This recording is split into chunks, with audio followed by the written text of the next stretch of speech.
મારા ધર્મજનો, પ્રભુ ઈસુની જય. આજે ફરી એકવાર પ્રભુએ આપણને આ પ્રાર્થનાની કાબિલ ગણ્યા છે. પ્રાર્થના કરવા માટે પ્રભુએ સમય આપ્યો છે અને આજ પ્રભુનો આપણી પ્રત્યેનો પ્રેમ છે.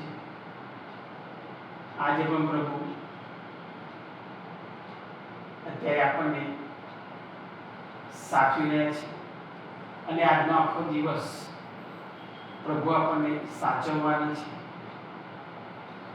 પ્રભુએ પ્રાર્થનાનો સમય આપી અને એનો પ્રેમ આપણી પરનો પ્રગટ કર્યો છે. એ માટે ઈશ્વરનો આભાર માનીએ.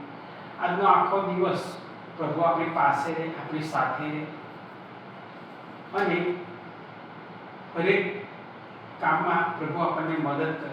એ માટે આજે પ્રભુને આપણે પ્રાર્થના કરીએ. પ્રભુ પાસે આશીર્વાદ માંગજો વાલા ભક્તજનો કે મારા પ્રભુ, એકમાત્ર જો મારી પાસે એક શક્તિ હોય, એક આશીર્વાદ હોય, એક દયાની ભાવના હોય અને એક પપ્પા જેમ બાળકને સાચવે છે તેમ તો આખો દિવસ મારી સાથે રહેવાનો છે અને તું મારામાં દયા પ્રગટાવવાનો છે. તું તારી શક્તિ મારી પર પ્રગટ કરવાનો છે. તારો આશીર્વાદ મને આપવાના છે અને શૈતાનની શક્તિઓથી મને તમે સક્ષમ રાખશો. શૈતાનની શક્તિઓથી આજે તમે મને બચાવવાના છો. એ માટે પ્રભુ તમારો આભાર માનું છું આજના દિવસે. પ્રભુ આજે સુંદર આપણને સમય આપ્યો છે, આ પ્રાર્થનાનો સમય. પ્રભુ આપણને પ્રેમ કરે છે. આખું પવિત્ર બાઇબલ આપણને એ જ બતાવે છે. આખા બાઇબલમાંથી જો આપણને શીખવા મળતું હોય તો એ જ પ્રેમ. જેમ આપણા પ્રભુ ઈસુ આ પૃથ્વી પર આવ્યા અને એમણે એક એવો અદ્ભુત દાખલો આ પૃથ્વી પર બેસાડી અને સ્વર્ગધામમાં ગયા છે અને એ છે પ્રેમ. પ્રભુ જો આપણને આ પ્રેમ ન આપીને ગયા, ન શીખવાડીને ગયા હોત તો મારા ભક્તજનો આપણે પણ અત્યારે શૈતાનની સંગતમાં હોત. પણ પ્રભુની એટલી કૃપા અને પ્રભુની એટલી દયા, પ્રભુ છેલ્લે સુધી આપણને કહીને ગયા છે કે મારી શાંતિ તમને આપતો છું. એ શાંતિ એટલે આપણે એવું જ માનવાનું પ્રભુની દયા, પ્રભુ આપણને એની દયા આપી રહ્યા છે. અને મારા ભક્તજનો, પ્રભુ ક્યાંય ગતા નથી રહ્યા, ક્યાંય જતા નથી રહ્યા. પ્રભુ આપણી પાસે જ છે, આપણી સાથે જ છે. આપણે અંતઃકરણથી એને ઓળખવાની, એને સાંભળવાની અને એની પાસે જવાની જરૂર છે. આપણા પ્રભુ તો એવા છે હરહંમેશની માટે આપણી પાસે ને પાસે, સાથે ને સાથે રહે છે.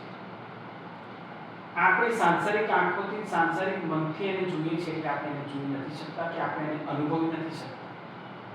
પણ આપણે અંતરની આંખોથી જો પ્રભુને નિહાળીશું તો 100% પ્રભુ આપણને મળશે અને આપણી સાથે વાત પણ કરશે. વાળા ભક્તજનો, આજે પ્રભુએ સુંદર મનન ચિંતનનો વિષય આપ્યો છે અને માથીનું 7મો અધ્યાય કરી 6 થી 14 સુધી.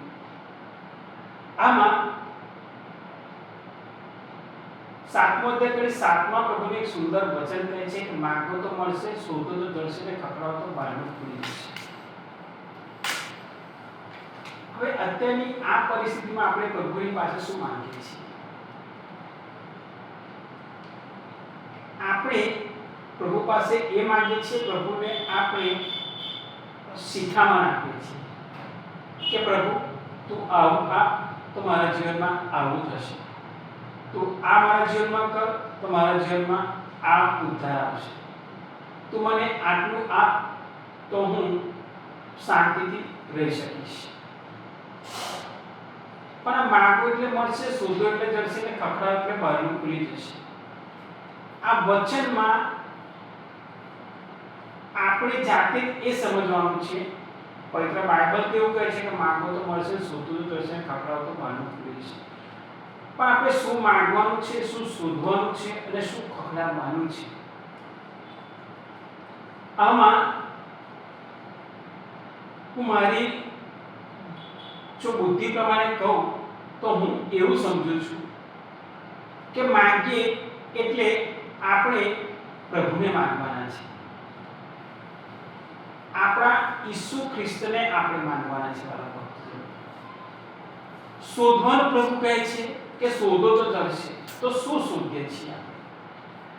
તો આપણે પ્રભુ ઈસુને શોધવાના છે, જે આપણા પપ્પા છે, આપણા પાલનહાર છે, આપણા તારણહાર છે, એને શોધવાના છે. અને શું ખખડાવવાનું છે આપણે? તો આપણે એ ખખડાવવાનું છે સ્વર્ગધામનો દરવાજો, જ્યાં પ્રભુ ઈસુ ખ્રિસ્ત સાક્ષાત હાજર છે, અને પ્રભુ ઈસુ ખ્રિસ્ત આપણા પપ્પા જે સ્વર્ગમાં રહે છે, એમના ઘરનો એ સ્વર્ગનો દરવાજો આપણે ખખડાવવાનો છે. પણ આ કેવી રીતે કરી શકીએ આપણે?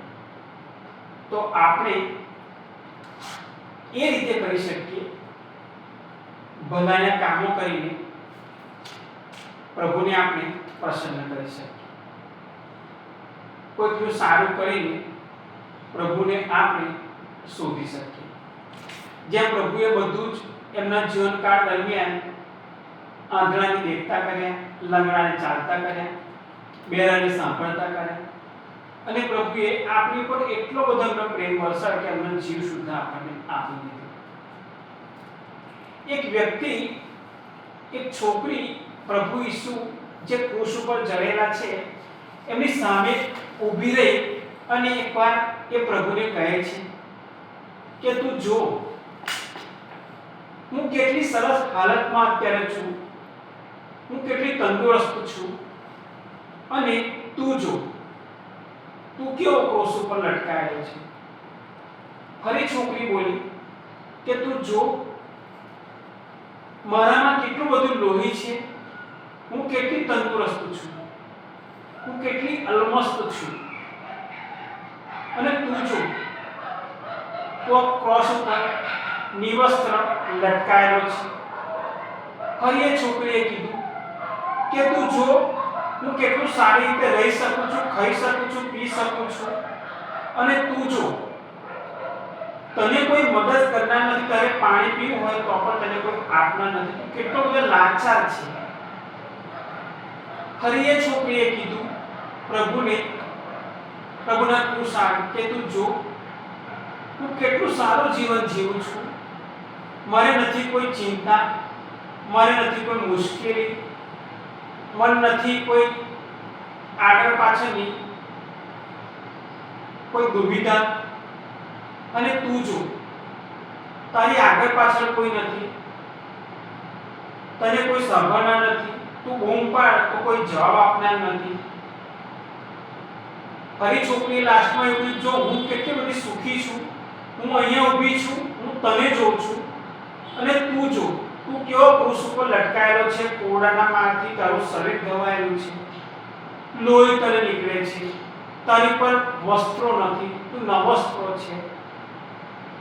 તું જો ને હું જો, તું ક્યાં અને હું ક્યાં. આજે તારે મારી પાસે કદાચ મદદ માંગવી પડે. આ છોકરી મોહમ્મદ આ શબ્દ જ્યારે બોલે છે ત્યારે પ્રભુ ઈસુ ક્રૂસે જડાયેલા પ્રભુ ઈસુ એ છોકરીને જવાબ આપે છે. આ છોકરીને પ્રભુ જવાબ આપે છે કે તું અત્યારે એ જો કે હું ક્રૂસે જડાયેલો છું, અને તું મારી સામે જોઈ રહી છે, પણ આમાં ફેર એટલો છે કે હું ક્રૂસે જડાયેલો છું એટલા માટે તું સહી સલામત છે.